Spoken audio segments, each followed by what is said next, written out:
Hello everyone, Annapurna রান্নাঘরে সবাইকে স্বাগত জানাই। আজকে আমি আপনাদের সাথে শেয়ার করব ঔষধি গুণে ভরপুর একটি শাকের রেসিপি। এই শাকে প্রচুর পরিমাণে আয়রন থাকে, তাই এই শাক খেলে রক্ত অল্পতা দূর হয়। সেটি হলো কুলেখাড়া শাকের চচ্চড়ি। এই শাককে অনেকে আবার কলমি শাকও বলে থাকেন। তাহলে আসুন রেসিপিটি শুরু করা যাক। আমি এখানে নরম ডক ডক দেখে কিছু কুলেখাড়া শাক নিয়েছি। আগে থেকে ধুয়ে বেছে রেখেছিলাম।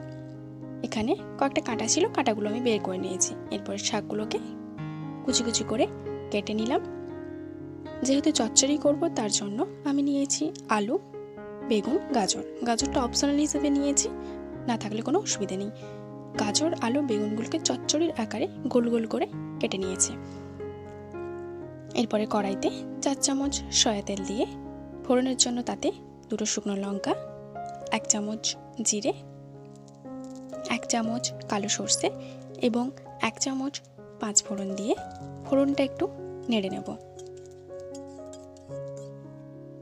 ফোড়নটা ভাজা হলে দিয়ে দেব আগে থেকে কুচি করে কেটে রাখা আলু, গাজর এবং বেগুন। আলু, গাজরগুলোকে ফোড়নের সঙ্গে হালকা নেড়ে নেব। এরপরে অ্যাড করব পরিমাণ মতো লবণ, 1/2 চামচ করে হলুদ গুঁড়ো, ধনে গুঁড়ো এবং সবজি মশলাগুলো দিয়ে ভালো করে মিশিয়ে ভাজব।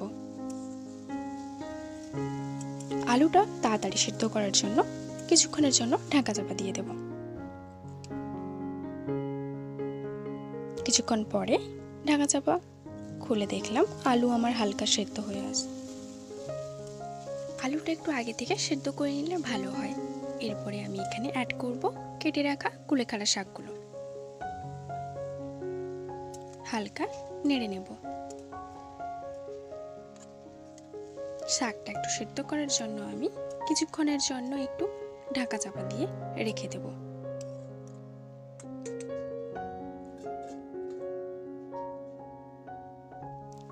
ঢাকা চাপা দেওয়ার পরে দেখলাম শাকটা আমার ভালো করেই সেদ্ধ হয়ে এসছে। এবারে আমি শাক, আলু ভালো করে ঘেঁটে নেব। আমি যেহেতু চচ্চড়ি করব তার জন্য আমি একেবারে শুকনো শুকনো করেই করব। জলটা আমি মেরে নেব। এখানে